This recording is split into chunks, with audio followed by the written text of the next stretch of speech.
Honde Onde Mtsan. This is Thongya, a podcast by the District 7 Legislative Office. Ko Honde Onde Mtsan. No A de Thongya, a podcast by our District 7 Legislative Office. No Koi Kop O Ah. My name is Warren Queton. I'll be your host today. And for Thongya, we have she's my niece. I'm gonna call her Segi or Segai. Actually, Segi because she's here. She's my niece. Her name is Loren Waters. Happy she made it over here to Tulsa today. She lives here in the area, but I haven't seen her in quite a while. She's been very, very busy. So welcome, Segi. I appreciate you being on the show today. Yeah, thank you. I'm so excited to be here. Yes. Well, you are a Kiowa citizen, and I would like to just start this show off. Just introduce yourself to us, who you are, what families you come from, where'd you grow up. I already know all this, but this podcast is for our District 7 citizens, and we're highlighting you this month. We're highlighting you for the work that you're doing out there in our community, but I want our Kiowa District 7 citizens to know who you are. Yeah, well, thank you again for asking me to be on the podcast.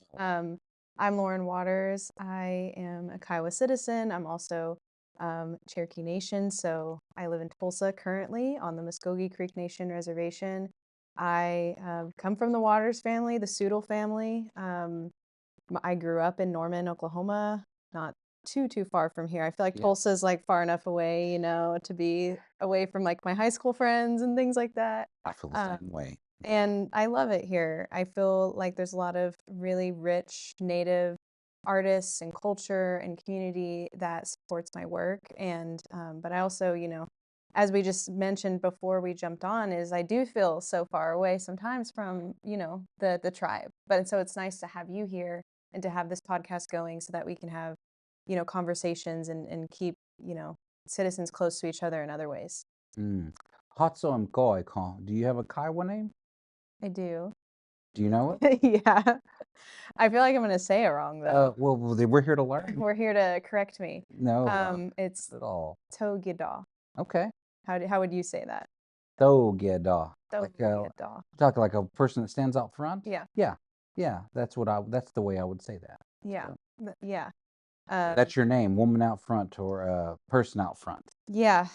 Heard it a couple different ways, like a leader, person who stands up at the front Hmm. and yeah, so or a special one, like someone who's Absolutely. so yeah, that's kind of, it's been really nice to have that I've had it for a long time.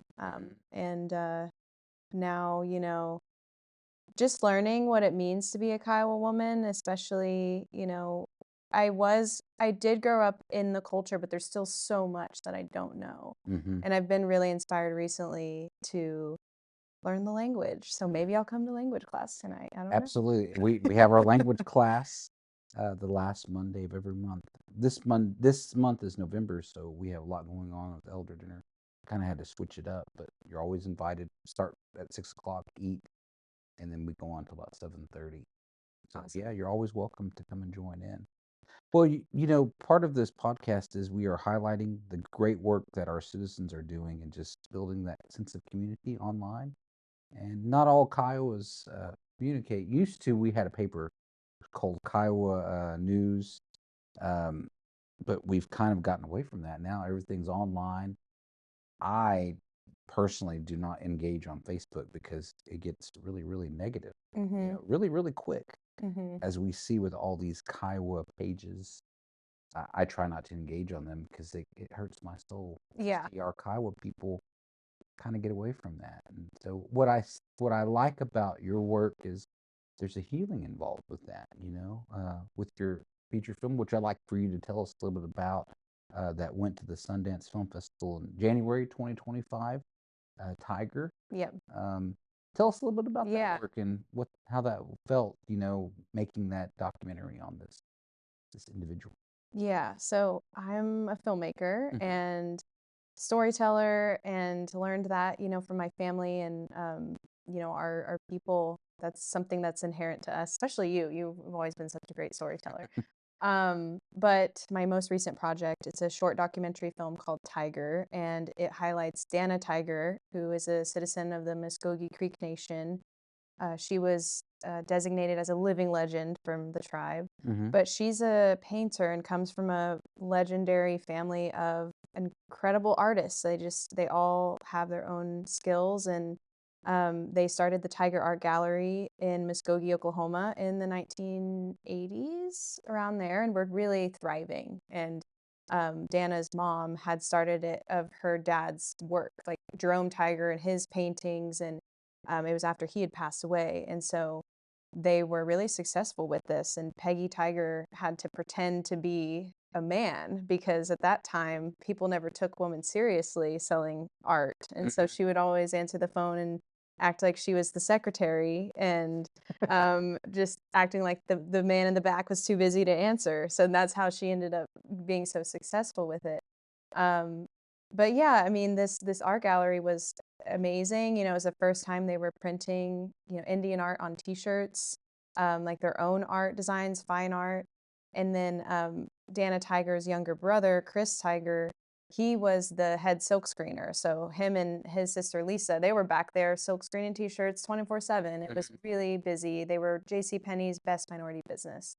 And then Chris Tiger was murdered by one of his classmates, and that was in 1990, and that really put a stop to everything for the family. They were devastated, as they should be, and they just really had to go their separate ways. They couldn't continue the business in the same way that they felt like they were doing. And so Dana in this documentary focuses on kind of the ups and downs that her family has gone through with this business, but also just how important the Tiger family has been to Indian art and culture, and how, everywhere we screen the film, people ask, there's like someone who knows of Jerome Tiger and is like, "Are you Jerome Tiger's daughter? Like, we studied his art at IIA or something." And he's just, his style was so different for that time period and influenced generations of Native artists, Native painters to come after him. And it's really poetic and emotional, but it does end on a hopeful note. And what you said about healing, whenever we went to go film with Dana for the first time, it was over almost 30 years since they had silkscreen T-shirts in the art gallery, and they were doing it on that day for the first time when I showed up with a camera, and I had no idea that was happening. And so I just knew that we needed to tell this story, and Dana Tiger is one of the happiest people I've ever met, even though she's gone through a lot of things in her life. She also struggles with Parkinson's. Her sister has Parkinson's and AIDS as well, but she's still here, and they are keeping their ancestors and their family members close to them through storytelling, by talking about them. And now they're bringing the T-shirts back. So they're silk screening them, they're selling them, and they're finding healing through being able to pass that on to her son and her grandson. So, what was your inspiration for wanting to focus in on this film? Right. What was the question? Is there an inspiration? I think for me, there's just like you were mentioning about Facebook, there's so much trauma in our communities and there's so much negativity. And a lot of non-natives tell stories and make films about native trauma, and they just soak it up. And for me, I'm like, we need more of the positive things. And we're, just like Reservation Dogs, we're funny people. We're also inspirational people. And when I met Dana, I met her on the set of Reservation Dogs season 2, and she was an extra in the show. And I just clicked with her. We became really quick friends, and I saw myself in her paintings because she paints Native women who are really, like, I don't know, just leaders. They're lawyers, they're spirit riders, they look really cool in her paintings. I was like, I want to be that. So the more I got to learn about her, the more I realized there's so much behind the paintings and her forward-facing energy. And the world, I felt like, needed to know more about her story because it inspired me that, we can work through our grief and in a way that Dana does, keeping them close. And then we can also, look to Dana or look at Dana as a role model in ways of, yeah, life is hard. We all have our own stuff that we have to deal with and go through, and some more than others, but ultimately it's what you make of it, and finding meaning in the little things is really what Dana has taught me. So that was kind of the inspiration behind it, just like being able to tell stories from our community. It's so Sure. special. Sure, and I think we, as Indian people, we need, generational trauma still happening. And social media has not it's not helped our communities. It seems like we're always divided, especially within our Kiowa tribe. Um, in a lot of ways, we've lost, with so many elders leaving, our traditional ways of knowing who we are have been lost, and social media is a part of that because um, they're not talking like your grandmother. I knew your grandmother. Um, she was one of those kind-hearted elders who wanted to pass along a gift, whether it was language or maybe a way to pray or something from the Bible. She wanted to leave something with somebody, and I think we don't have any of those elders left in a lot of ways, and so, well, a person like Dana is going to be an inspiration to younger people, like you already said it. We are looking to be inspired by these people because we find healing and meaningfulness in that, whatever they're making. And so we talked about, Joe Fish, the late Joe Fish. He was an inspiration to me because of the way he prayed, and he brought healing about through his artwork, which was beadwork. But he did it all. He could sing, he could bead, he could do feather work, make all these things. Hmm. And now we'll never have that again. We can only try our best to follow in their footsteps. But I'm thankful that Dana's still here. Funny story about me and Dana. I don't know if she's ever told you this. Probably not. We went to Germany together Oh, in okay. 2007, and we went with the Native American dance troupe, and we Cool. went overseas, and we wound up in pretty wild story for me. I really need to write this story down because it could literally be like a little series.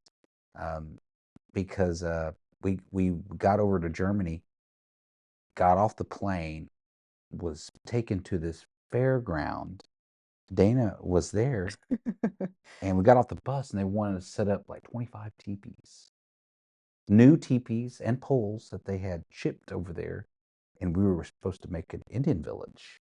Who says we, or they wanted you to do, th- like, who these set these this up? people were all well, they just got all these people from Oklahoma, and my dad, my sister, and myself. We went because it was a free trip, and Okay. we were going to go and dance and make money, Okay. and they'd promised to pay us. Well, we get off the bus, and I think Dana's like, I don't know how to put up a teepee. Yeah.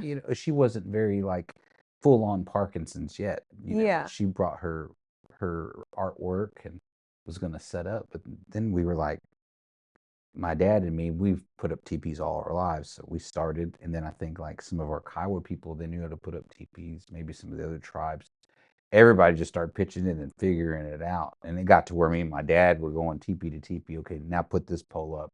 Now put this Telling pole everyone up. how to do Telling, it. kind of going. We didn't wind up putting 10 teepees up, but we all had like 8 maybe, and it looked a little bit like a village. But yeah, we were supposed to dance, and we never got paid. Oh All my of the gosh. Native people that went on this trip to Frankfurt, Bielefeld, and Mannheim, we never got paid anything. So it was almost like we were a dance troupe, but we were kind of being held hostage. That's so funny. But I really need to write this story down because these Native people were, and Dana was one of them. She was just trying to sell whatever she could, artwork. She was making artwork to kind of buy things, go wash your clothes. We had all our food and everything was paid for, but man, it was still tough. A livelihood. Yeah. You still needed to make money. Oh, for sure. We'll ask more questions next time. Yeah. That Lesson. was, yeah, lesson learned. And I've never taken a trip like that before, but Dana was a part of that process. But I remember there is something about Native people. We come together in times of real trauma. And I remember this group of about 30 natives, we really had to pray and support one another and just to make it. And so I'll have to bring that up to her. She and my dad, being the person that he is, he always had to help, Mm-hmm. with something, whether it be, a prayer or I might needed some cedar or a roll of smoke. And so he was trying his best to kind of be that person to kind of get us through everything. And then I had to start doing stuff, like we're going to pray and we're going to keep on working at this. I mean, people weren't getting paid. They were worried about their families. We didn't know how we were going to get back. Anyway, I'll tell you more about that story later. Well, one of the things that I thought of when you were telling me this, and you brought up my grandma, Vina Joyce Sudel, and then married and became Waters. But, she passed when I was pretty young. I was in elementary school, maybe like fourth grade. I remember, yeah. And so she was living with us at the time. And we spent a little bit of time, but I just feel like, when you're a kid, you're just like, you want to go play, you want to go like do kid things, not like listen to your grandma and learn language. She was a fluent language speaker. So, her passing so young was really hard for the family. And then, at least like when I was so young, and then my grandfather, Lindy Waters Sr., he was Cherokee, and he also spoke fluent Cherokee. And so in the household, they spoke English because they couldn't speak their languages to each other. And so although they did, do their best to try and pass on as much as they could language wise, it just didn't happen in a fluent way. But my grandfather passed when my dad was like 13 or 14 years old, so never got to meet him. And there's that automatic gap, of knowledge that is lost, and isn't passed on to, my dad and his siblings, and then also me. And so having you and knowing you at such a young age, like we met, I don't know, I moved to 2003? I mean, we moved here in 2001. Yeah, So I don't know if you were at OU at that point yet. I was there. Okay, so basically when we Yeah, moved here, yeah, and I was like 5 years old. yeah. And you really haven't aged like in the past 20 years. You're like the same human. I don't know if that's a compliment because I'm It is. 44 now, but have I always looked this old? In my eyes as a child, Yeah, I like guess so. as a kid, you're like, oh, Uncle Warren. You were like 20 then, but now it's like, oh, you're the same person that I knew when I was a kid. And so it's cool to have you around and have known you for so long. That's such a wonderful compliment because I try to be, uh, I guess in my mind that makes me feel happy. Aon tada. I feel happy because that's what I try to do is live out the way our old people used to be. And that was with kindness. They led with kindness. Everything they did came from their heart, whether it be a song or a story. They wanted to share something with you. And that's what I try. That's how I try to live my life. And I think you saw that in your grandmother. I know I saw that, and that's what I try to do every day with working in my role as a legislator. That's something about a way we heal as Native people. Even having this conversation today, Yeah. I know there's healing in this just visiting because I tell you what, we don't visit anymore. I know you gave me that hard time. What is it? You called me out on Facebook. I I think I did, I told did. Devin. Yeah, you can tell our citizens about that. Oh my gosh. Okay. I'm a very, very busy person, Yeah. and texting tends to be, the best way for me to like get on my calendar or whatever. And Warren gives me a call and I don't answer it. And then I'm like, hey, like, can we just text about this? Because I've got a lot going on. And then he goes on Facebook and posts about me, but doesn't say my name. And it's just like, I didn't say your name. but I knew it was about me because you're like, I miss like calling people and hearing your voice, and when people don't answer my phone, I don't know what it said. I was like, I know this is about me, Warren. Well, I think my point was, you know, and since this is a two-way conversation, part of our Kiowa people need to understand this. When like you talk about your grandmother, when I grew up with my grandfather and his brothers and my grandmother, they would they would take me with them. Probably because my parents were busy, but my grandfather would take me with them to go visit his brothers. take me hunting in Oklahoma, or sometimes leave me up there all summer or a couple weeks with my relatives, and I would be with my Kiowa people. And my grandma and grandpa, they would go visit all these elders, and they would go visit. I mean, they would visit. We'd be there all day, just like you're talking about. I'm in the fourth grade, right?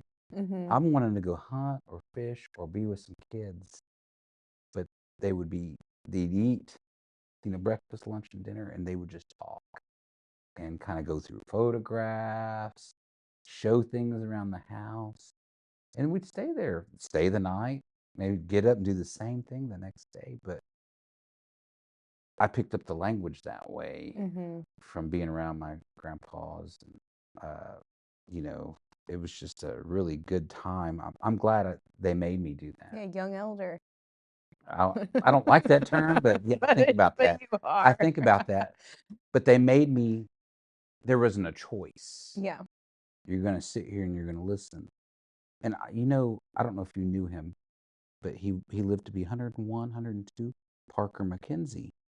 I knew him because my grandpa made me go to his house, and he lived in Mountain View, right across the creek from your grandmother. Yeah. If you go directly north across Rainy Mountain Creek, that's where Parker lived.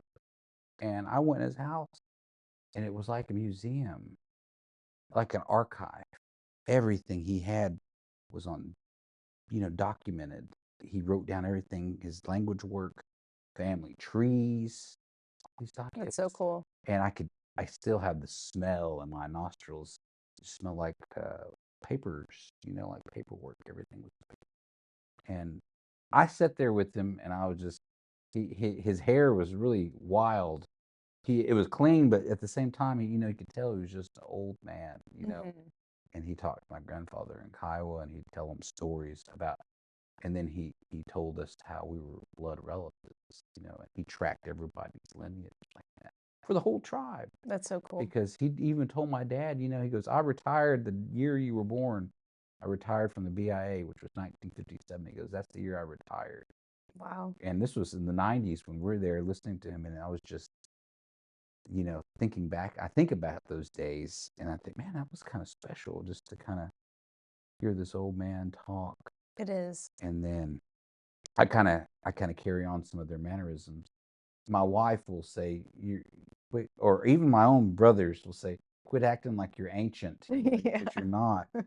And I say, okay, well, I tell you these things so you'll know how we were at one time. And so I always tell people, that's why I like to visit. I call somebody. I know. I mean, hey, I appreciate it. I need a reminder, and I'm all down for constructive criticism, Not a criticism, though. I mean, like, it makes sense. Like, I need to be better about making sure that I can connect verbally and in person more, like with you and with other people that, it's important to me. And it was just funny that happened that way. Well, today we had our elders dinner, and absolutely loved being around them because they know me. Like, even one of these elders they call me Salagi, which is my little children's name. Kiowas used to get 3 names. Used to get a little child name, adult name, and then an old man or old woman's name.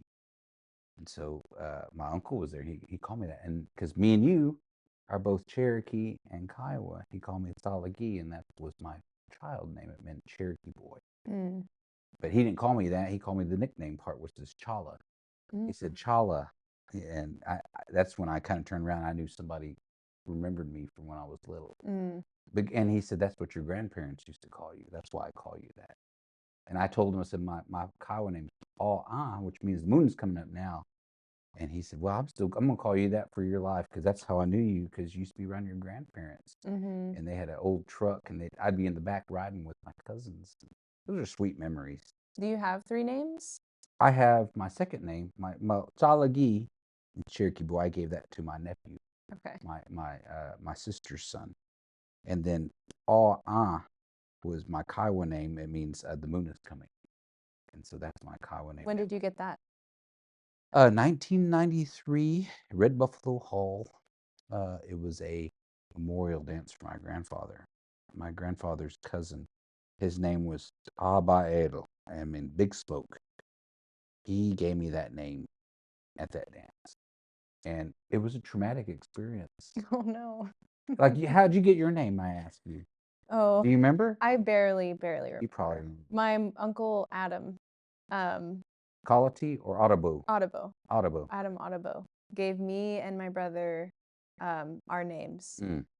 And yeah, it was in Norman. It was at this. You might have been there. I don't know. The United Methodist Church? No, it was at the Reeves Park. It was I think it might have been like my grandma's birthday or something. Oh, okay. And it was raining, and we were out at just one of those little outdoor Pavilions. pavilion area, and just Mhm. he gave them to us, and I still have the card that he wrote, with our names on it, and yeah, it was really special. I was just curious if like I've been given a Cherokee name from, one of my friends now, but I'm like in Kiowa way, do people now will they get a second name? Like will you get another name after this? I have another name. I don't use it as much as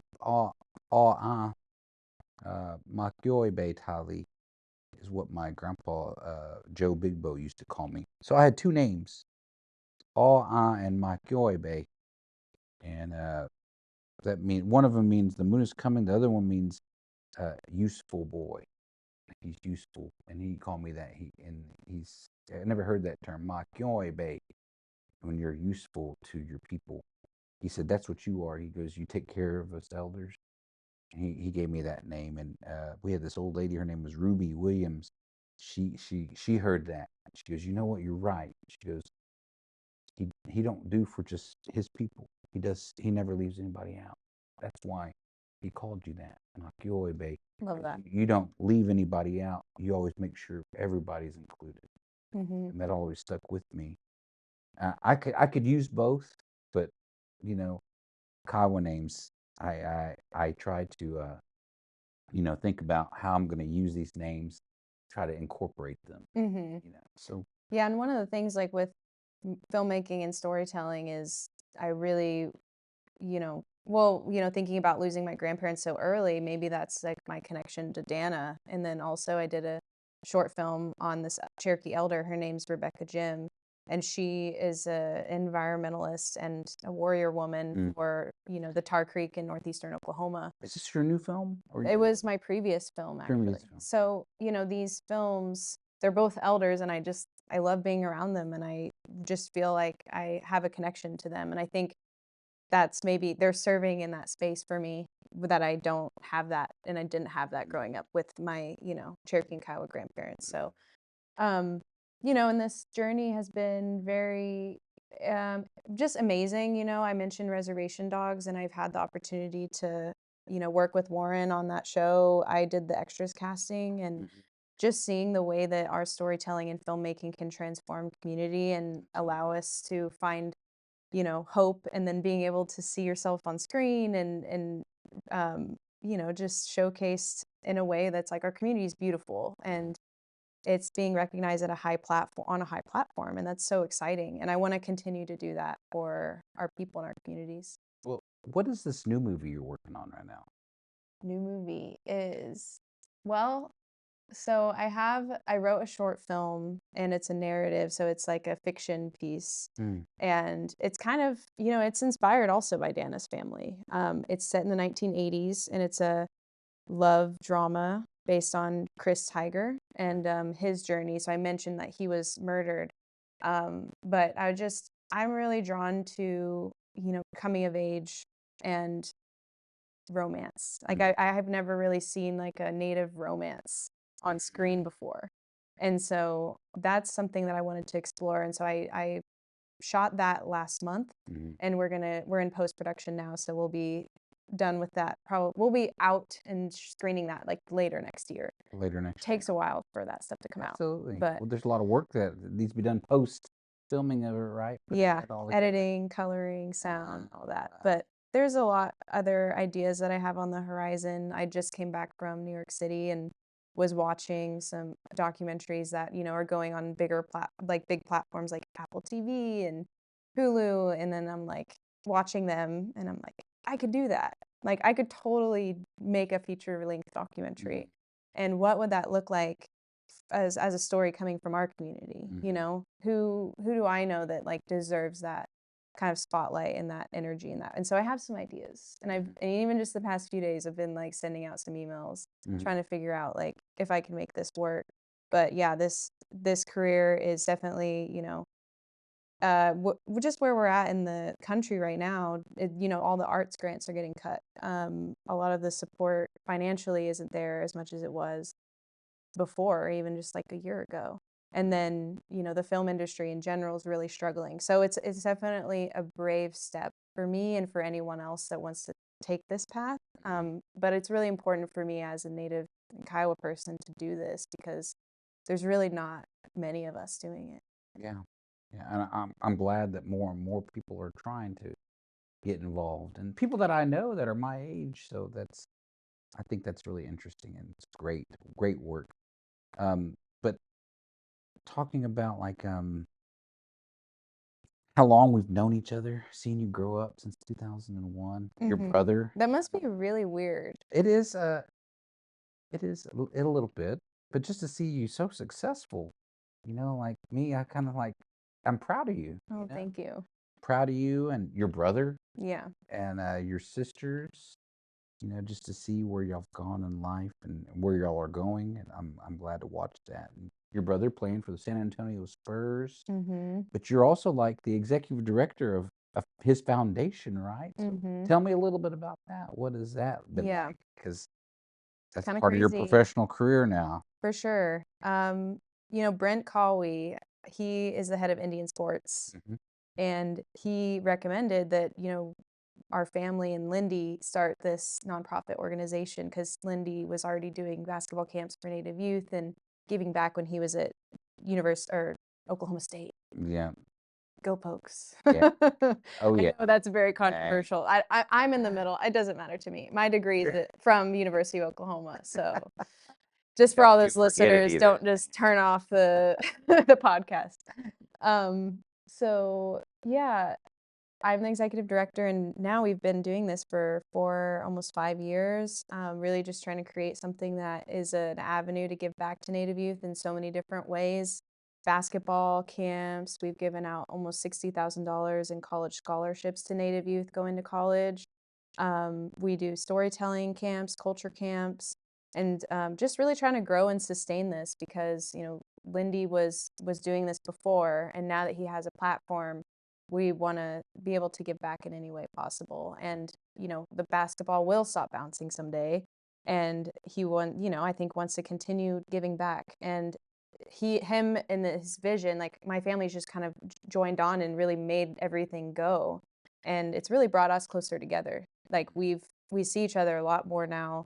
We have an excuse to hang out and go and do things together, but it's all in service of our community. And so my older sister, Leanna, she works with us now. And then my younger sister, she volunteers with us, and I roped her in to be in the film industry. So now she's working on a feature film with me right now as a set dresser. So, and then, you know, my parents have been involved too since the beginning. And it's really special to have that opportunity to be able to do this. And I'm really proud of, you know, what my brother has accomplished to this point because he's had everything stacked against him to even get onto a team. And yeah, it's you know, something that even I look up to as his older sister. I'm older by 2 years, so Yeah, people I recall. think I'm younger, but it's not true. No, you're exactly right. I remember you are 2 years older, and then I think what Lindsay's like a year younger, 2 years younger than Trey.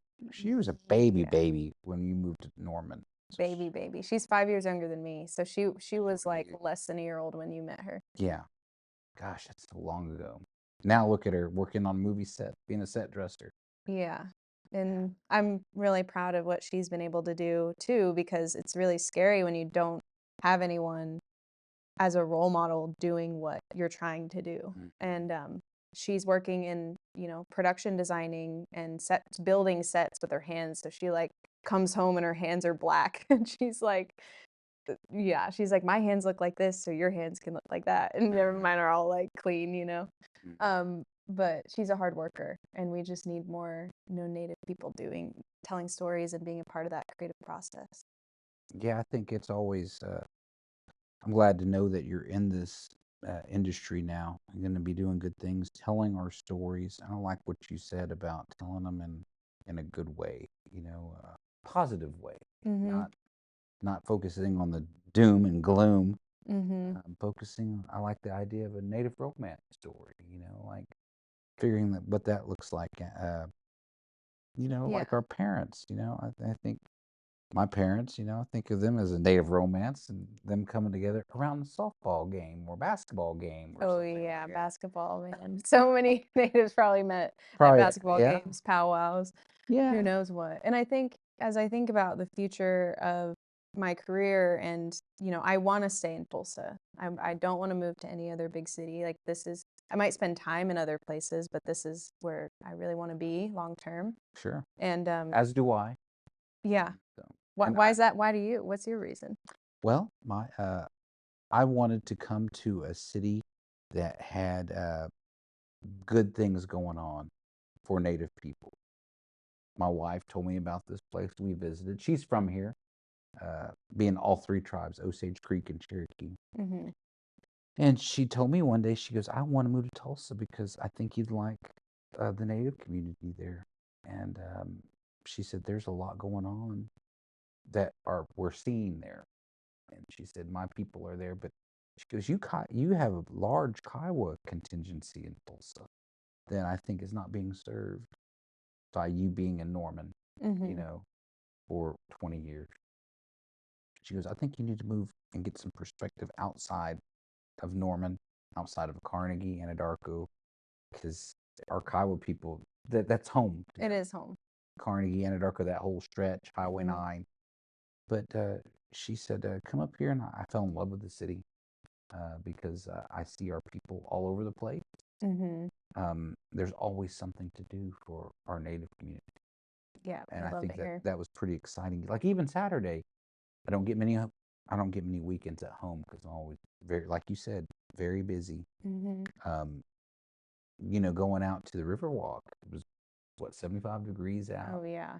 and going out to the Riverwalk, they had Tulsa Powwow Club had their arts festival. Amazing. Just walking around there, and then to be on native land because that's that's owned by the Muscogee Creek Nation. It was just a beautiful afternoon of visit. I went to every booth, and my wife was literally eye rolling at every booth because I knew somebody there. Oh, for sure. I know exactly how this goes. and going to every booth, and then even meeting our Kiowa people there. Mhm.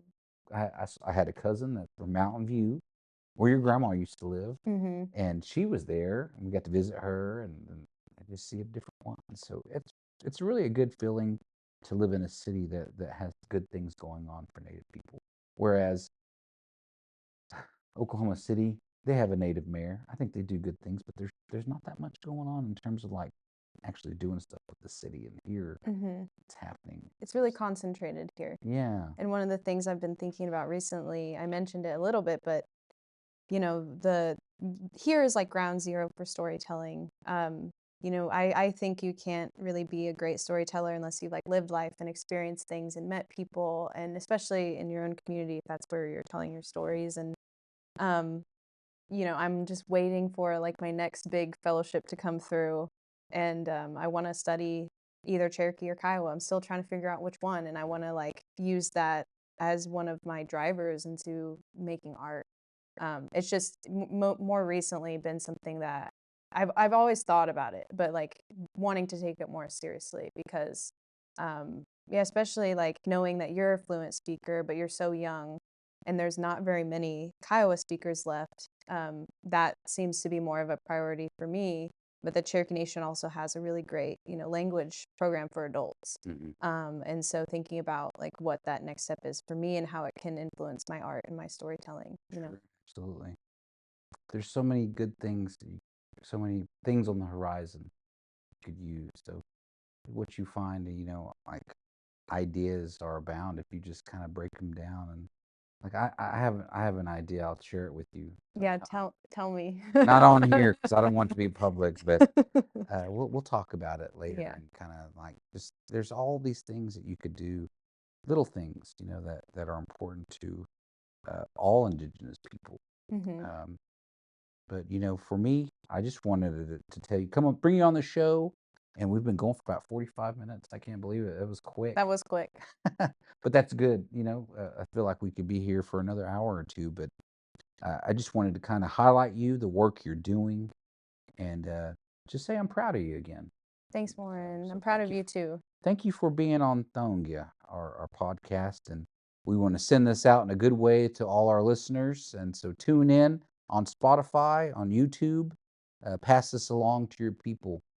So we want to say, aho, deon de hegoim oi bonto.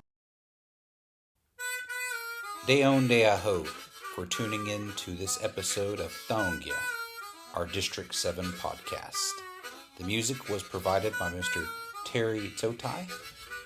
For more information on our legislative work, please visit our website, kiowatribe.org/district-7. Thank you all for tuning in. Hegoim oi don't I.